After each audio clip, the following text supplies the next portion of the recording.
Hello, everybody. I'm Philburt, President and CEO of AIM Employers Association, and welcome to This Week at Work.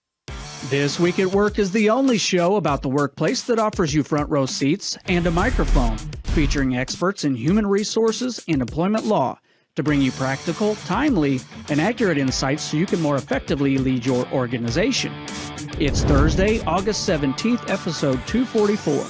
Today, we welcome Joe Sallustio, Senior VP of Strategic Enrollment Management at Lindenwood University, to help us look critically at the relationship between work and school. Like in business, we call it the Great Resignation, and in education, they have the Great Enrollment Cliff.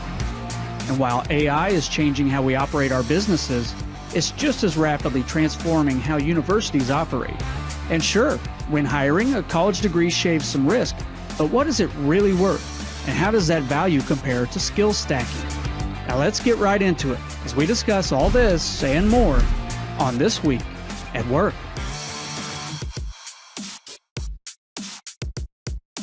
Hey, good morning, Bert. There's just a tad bit going on in the legal realm as we ramp up for the next election year, as it's coming on quickly.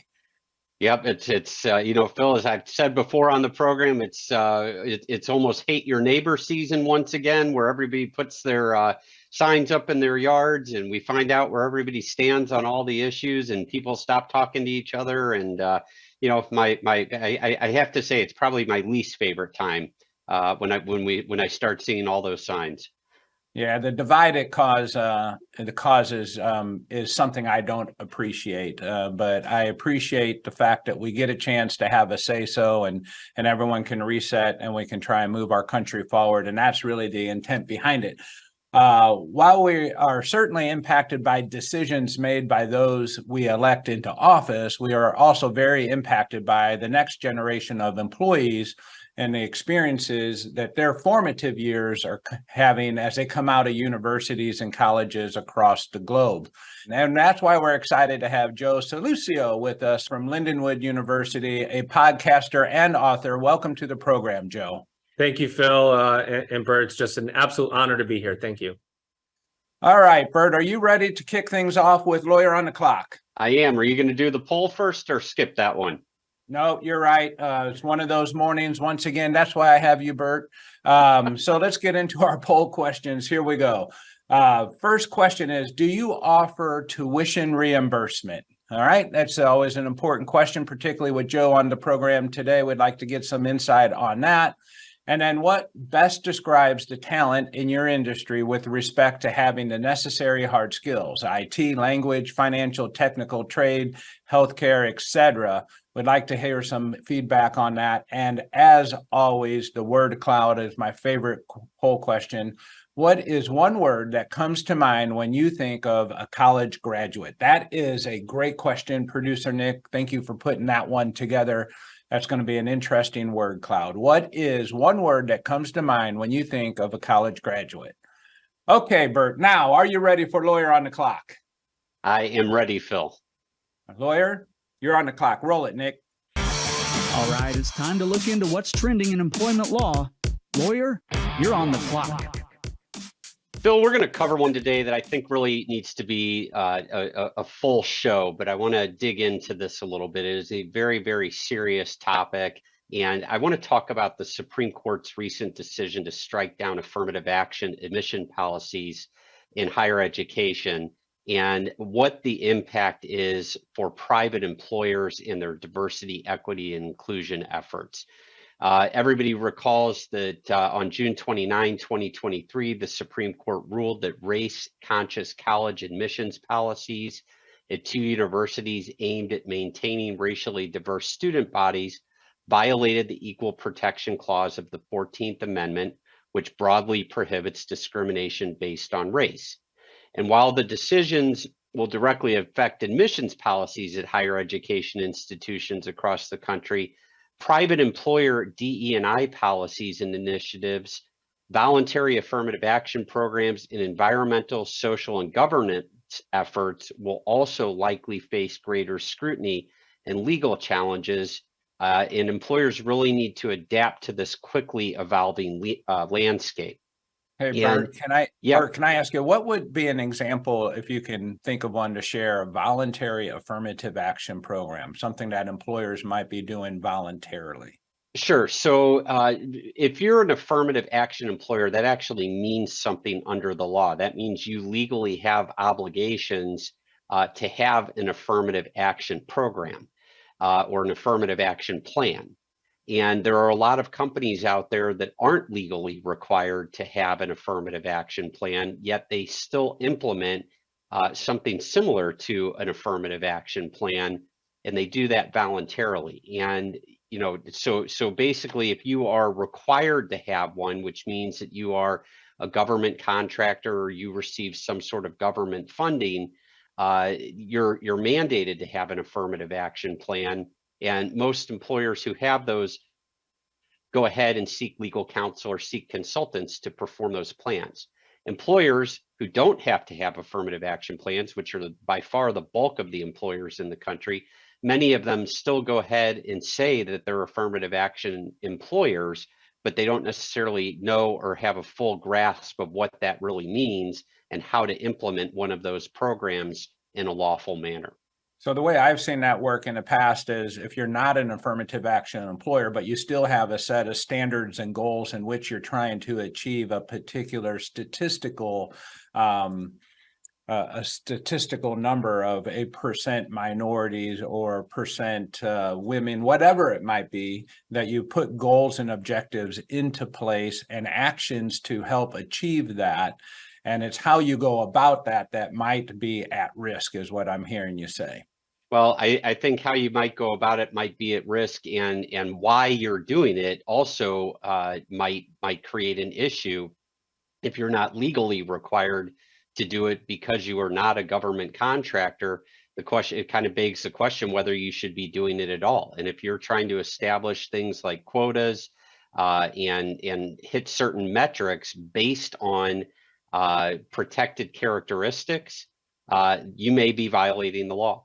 Yeah, and I think this is exactly why we need to have a program just on this issue, because I think there's tremendous good intent that people are trying to achieve things with the right intent. And that's probably leading to some poor practices unintentionally and unrecognized, that are even maybe illegal practices. Well, and so just about a little over a month ago, one of the EEOC's commissioners, Andrea Lucas, conducted an interview. And during her interview, she said, quote, "I think this," and this is the Supreme Court's decision on racial preferences in college admissions. She said, quote, "I think this is going to be a wake-up call for employers. Today is a time, the best time, for lawyers to really take a look at the lawfulness of their corporate diversity programs. Even though many employers don't use the word affirmative action, it's rampant today. To focus on equity pretty much everywhere, there's a ton of pressure at the corporate 100 across corporate America to take race-conscious decision-making, race-conscious actions in employment law." And she said, quote, "And that's been illegal and it's still illegal." And so that comes directly from one of the EEOC's commissioners. Now, not only that, Nick, I sent you a couple of documents. If you could put those up on the screen, I would appreciate it. The first one that people see there is a letter from 13 states' attorneys general to Fortune 100 CEOs after the Supreme Court's decision. And in this 6 or 7 page letter here, 6-page letter, 7 with all the signatures on there, what these states attorneys general are doing is they're telling these corporations, these top 100 corporations, that their DE&I efforts might be illegal and that they need to examine those efforts. And then the second letter that I'd like you to put up, Nick, is a letter from Senator Tom Cotton. And he sent this to 51 law firms across the United States. This is just one example of the letter that Senator Cotton sent out. Ogletree was not a recipient of one of these letters, but the point of the letter is again, it goes back to the Supreme Court's decision striking down race-based application initiatives at universities, and talks about employers' DE&I programs, and in law firms' efforts to encourage those. And it basically says here at the end, to the extent that your firm continues to advise clients regarding DE&I programs or operate one of your own, both you and those clients should take care to preserve relevant documents in anticipation of investigation and litigation. So very, very serious issue. On this program, Phil, I've advocated for quite a while that people shouldn't be wading into DE&I without getting proper legal counsel on this issue. It can have very significant effects. As I've said all along, the way Title VII is written is that employers are supposed to make decisions about employment without respect to the protected characteristics. It's been the law. That's the key thing, is without respect. Yeah. Yes, without respect to those characteristics.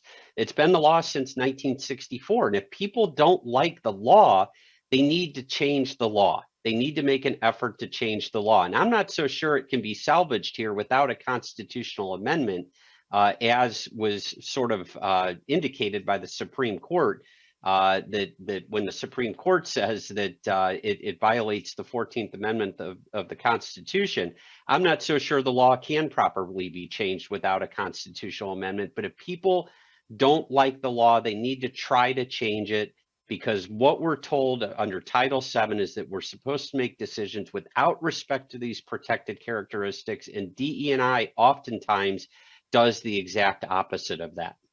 Yeah, I think, Bert, to your point, this deserves its own 30-minute discussion with the right group of individuals to help us kind of surround us and get a better understanding of what employers should be doing when they venture down this road, with all the right intentions to do everything for the right reasons, to make sure that they're not stepping accidentally into illegal territory and getting things wrong unintentionally.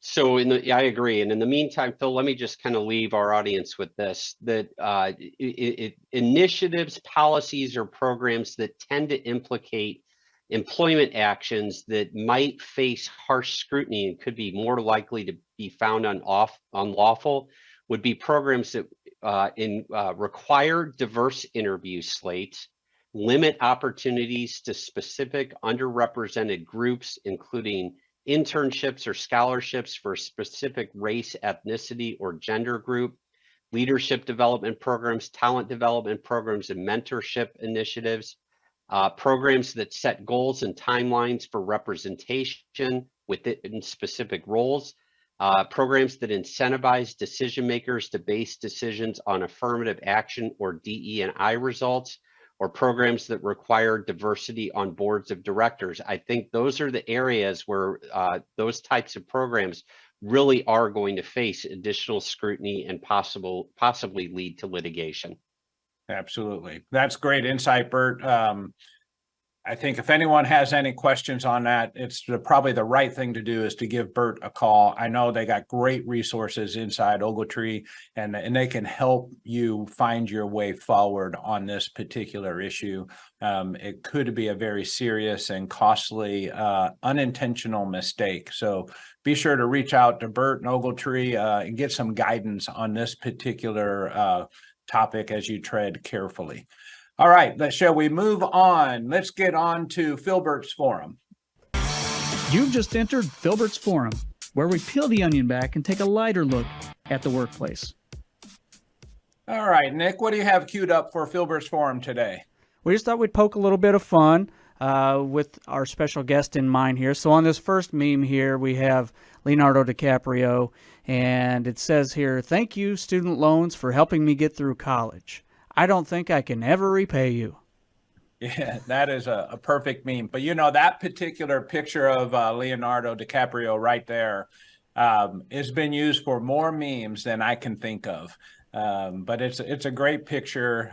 And I don't think I can ever repay you is probably what is in the minds of many students who are going into debt. What else you got, Nick? All right, we have a good old Fresh Prince. So we think back in his innocent years here. The professor says, "What inspired you to write this essay?" And me, the due date. Exactly. That is it with that look. And he's wearing a pink hat before Barbie was cool, you know. That's true. Barbie He's the and original Ken. Yeah, there you go. All right, we have, so maybe there is a little sad part here. We have Chris Farley, my thoughts during Classic. final week. A lot of people go to college for 7 years. Right? They do. And some of them do that as they're going to college to be lawyers, right, Bert? Yes, exactly. It would be 7 years on the nose, Phil. There you go. Finally, we have here, imagine if they had parent-teacher conference at college. Mom, how's my son doing? Professor, I've never seen this man in my life. Yeah, that may have been what my parents would have learned from my undergraduate for sure. I know I had as much fun as I did learning things, so we'll leave it at that. So let's get on to Joe. Welcome, Joe. I'm happy to have you a part of the program today. I think a lot of Lindenwood University, as you probably don't know, most people don't, but I'm also a graduate of Lindenwood. I attended Lindenwood for my master's program and really enjoyed my experience there. It was a fantastic program and feel like it really helped prepare me for some of the things that laid ahead of me in my career. Joe, tell us just a little bit how you ended up in academia and here in Missouri. Oh, Phil, this is a story for the ages, but I hated school. So the irony is that I ended up in higher education. And a quick story, I'm sophomore going into my junior year of my undergraduate degree, and my mom says, "You got to pick a major. What are you interested in?" And I said, "Absolutely nothing." Fast forward 23 years in higher education. In fact, I've been here in Missouri for a year and a half as the now Chief Experience Officer and Senior Vice President of Lindenwood University. An honor to be with a fellow, with an alum, and an honor to have you as a graduate of our MBA program, which continues to be one of the best in the state and in the country. So I love academia, get to change lives every day. And change academia a little bit every day, which is not. You like it now that you're not a student. You like it now that you're not a student. I've been a student for long enough, Exactly. So I get to train other students.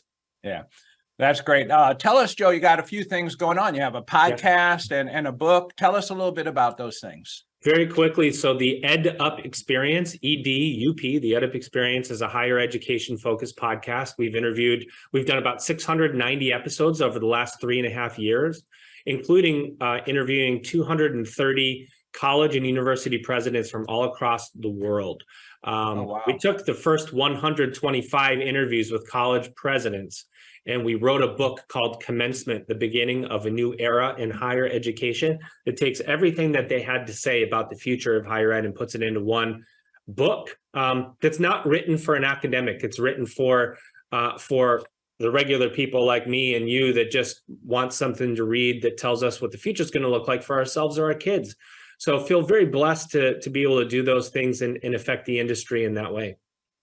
That's fantastic. So I'll have to tune in and listen to your podcast as well as get a copy of that book, Joe. You absolutely will. Sharing that with us. All right. So, in the business world, we're challenged with, this thing that was definitely on the radar a year ago called the Great Resignation. But really what we're dealing with in the business world today is there just is not enough talent. In fact, the talent pipeline, if you will, those people between the ages of 15 and 64, that group of people is flat. And it's projected to be flat. Obviously, we can make this projection for the next 20 years. So this is a big problem for employers. And we've been talking a lot about that on the program. How is that impacting the university setting as well? Well, first of all, we also are dealing with the Great Resignation.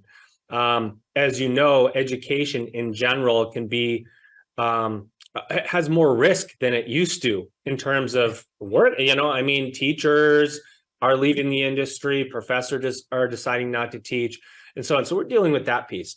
But the more the piece that has more consequence for us immediately is what we call it's the great enrollment cliff. Everything's great right now because of the impact that it's going to have. And the great enrollment cliff is very similar to the great resignation in that there are just not going to be as many 17 and 18-year-old kids going off to get a 4-year degree to college. There's just less of them. So what it's doing to our industry, it's creating just a hyper competitiveness that didn't used to exist in higher education. So an institution that's used to having kids line up is now having to go actively recruit. So there's just less. There's less students means less qualified, depending on how an employer is looking at the qualifications. Less qualified workers. So it's this pipeline of education to workforce relevancy to employer hiring and retention that is really going to be disrupted and is disrupted already. And we're seeing it on the front end right now. A lot of schools, a lot of higher education institutions are experiencing enrollment decline. So one of the things that employers are referencing when in conversation with me is the issue that the talent today coming into the workplace, and I'm going to refer to a younger population of talent, just doesn't have the skills and abilities that they had, let's just say 30 years ago. Same qualifications are needed to do the job, but they can't find a population to fulfill those qualifications. At the university level, are you finding yourself needing to reduce the enrollment qualifications as well in order to, have a full population of students? Wow, is that a question that I'd like to take to the entirety of Lindenwood University and ask? Yeah. I think the first piece for us is not to reduce the enrollment requirement, but to invest more in telling qualified students about the university. Now, we are not an exclusive university where we're going to celebrate the number of people that we exclude from Lindenwood. I always say higher ed's this amazing business where you celebrate the number of people you don't serve. And then I go, if you're Amazon and you say you had 1,000 applications, but you only did 100 sales, that would not be a good thing. But higher ed is built that way. We try to not be that way to the best of our ability. But your workforce relevancy piece that you're bringing up is certainly an issue. And what's happening is business and industry is adopting technology as fast as they can. And higher ed curriculum is built to be multi-year. So when you look at skills, how do you come out with skills when you're looking at a curriculum that might be 2 years old? Well, a business just took on technology that's 2 weeks old and it's already old. So how do you bridge that gap? The argument is that despite the technology, you need a workforce that has critical human skills or power skills or sales skills, however you want to quantify them. So we're going backwards and saying, how do we ensure that the graduates are coming out with critical thinking, problem solving, empathy, to be those transferable skills? They can learn the tech piece if they have to, but that's where the conversation is right now, Phil. Hey, Phil, yes. I noticed in that question, you drew the line right at people who came into the workforce about 30 years ago. Phil, when did you come into the workforce? Yeah, that's a really good question, Bert. We'll leave that up to our listeners to make a best guess at that. But, I'm guessing you just talked about diversity and inclusion in the workplace just a moment ago, and I'm really not sure my age has got anything to do with anything, Bert. It's about my capability. You're the one who brought up 30 years ago. I'm just wondering if there's any tie to when you came into the workforce and what you asked in the question. Bert, I actually think we ought to ask when he re-entered the workforce with his MBA. That would be a better question, I think, for Phil. I'm still working my way through, right? I'm still gaining experience here. That's why I'm on with two smart guys like you, right? Surround yourself with smart people. That's what I'm trying to do here. Hey, Joe, you mentioned technology, and we talk a lot on this program about AI. What is happening at the university level as it relates to AI? Wow. This, again, a good question because we're tackling the same issues that an employer might be. So we're also an employer, right? We've got Yes. 600, I don't know how many, 800 employees at Lindenwood. How do we protect our IP? You know, how do we protect somebody taking a syllabus, for example, with all the answers to every assignment and sticking that into ChatGPT or otherwise, and then we lose the ownership of that and enter some large language model that we can control. So that's one from the employer standpoint. From the student standpoint, we're noticing that students, and we serve students from 18 to 80, right? We've got adult students all over as we do traditional.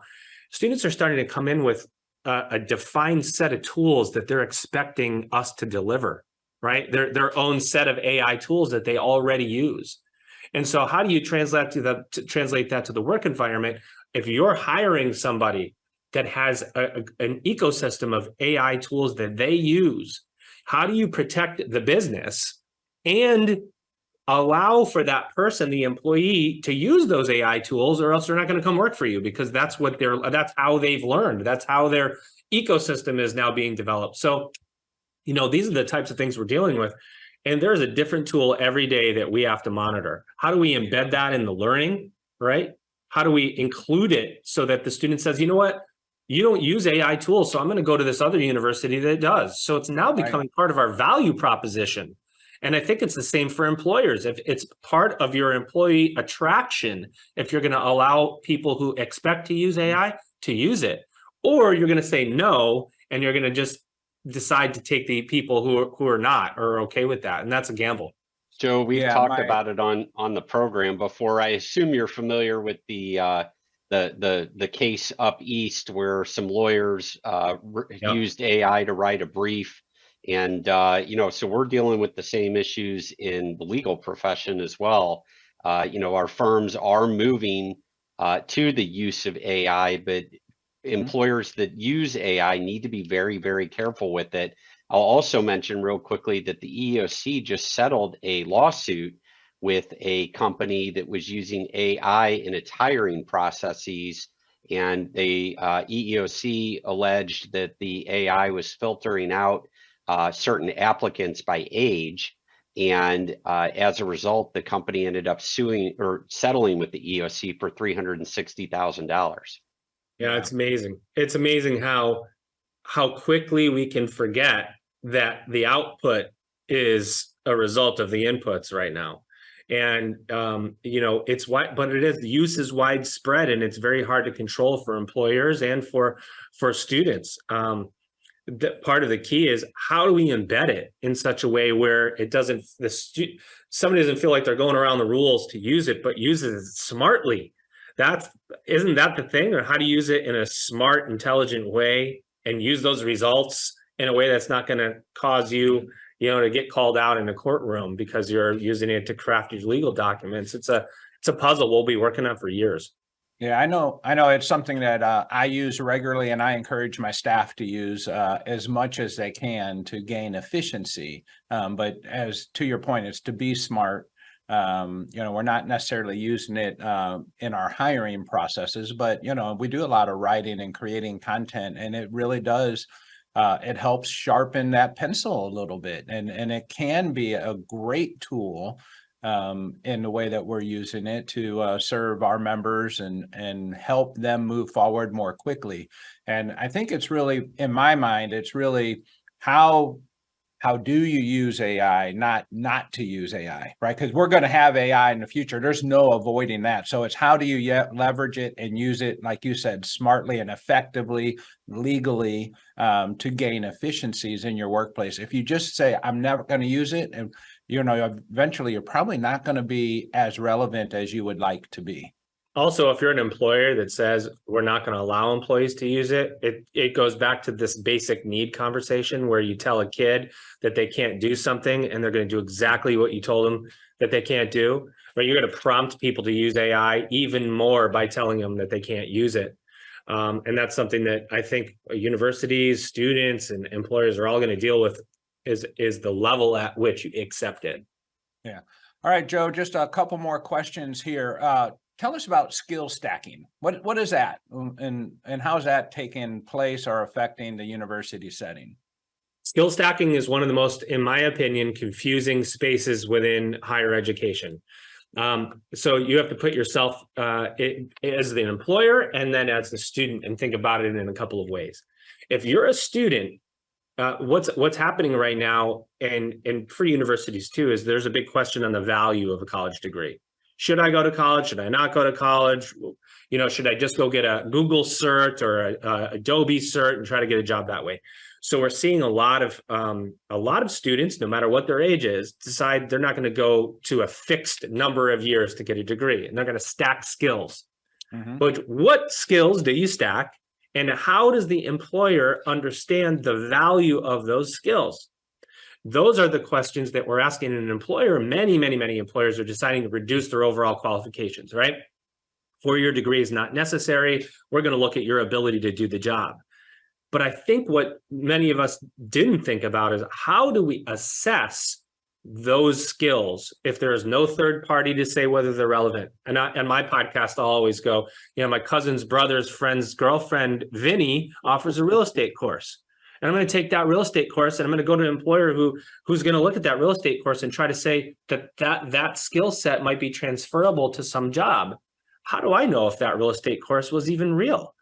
So there's a lot in there, right? And then there's a lot of confusing terms: credential versus certificate, some degree, some college, no degree. You have non-credit, you have for credit, you have a very confusing accredited, yeah, the whole thing. Right. Whole thing. So how does an employer look at that list of skills and understand it? There are companies out there that are trying to package it in certain ways, but until that happens, it's just going to be the Wild West.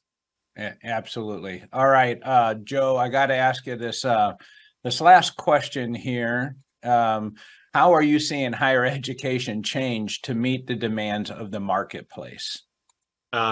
We are. I would say there are innovators within higher education, and then there is higher education and its assimilation culture. I wrote an article recently about the assimilation culture of higher ed, where if you come in as a change agent, everything is designed to sap your energy. There's bureaucracies and committees and so on. But I think what's happening now is that the reduced enrollment is making everybody wake up and go, well, wait a second. We run a business in higher education. Call it what you want. There's profit and loss. It's revenue and expense. Right. And if our expense exceeds revenue, we are a college that's going to go out of business. And we're starting to see colleges close. And that's making people wake up to the fact that we need to move faster to serve a student who has much more buying power than they've ever had before. So that is the precipice of change for higher ed. Yeah, great. Joe, I appreciate having you on the program and all the things that you're doing to, help prepare, our future workforce, particularly there at Lindenwood University. Can I get you real quick, Joe? What's on the front of that shirt? You got a Superman there or what? Yeah, it's my Superman. It's my Move In 2023 shirt. We have, I don't know how many students, a couple thousand, 3,000-4,000 students moving in on campus. So I've got to go right after this and greet students coming to Lindenwood and welcome them home. I bet that is quite a sight to be seen. I'm glad you're doing that and not me. I'm going to stay here and work it hard with Burt Garland, my friend at Ogletree. But thank you so much for being on the program. We will be back live next Thursday at 7:30 Central Time. We'll see you then. Thank you very much for joining. Thank you once again for tuning in to This Week at Work. If you enjoy the show, please share it with your colleagues. Forward our invites. Share the link, aimea.org/thisweekatwork, or follow or subscribe wherever you get your news and entertainment, like LinkedIn, YouTube, Spotify, Apple Podcasts. We're everywhere you are. And you can be part of the show. Send your questions and comments anytime to info@thisweek.work. We'll see you next week, 7:30 a.m. Central Time, when we discuss what's happening this week at work.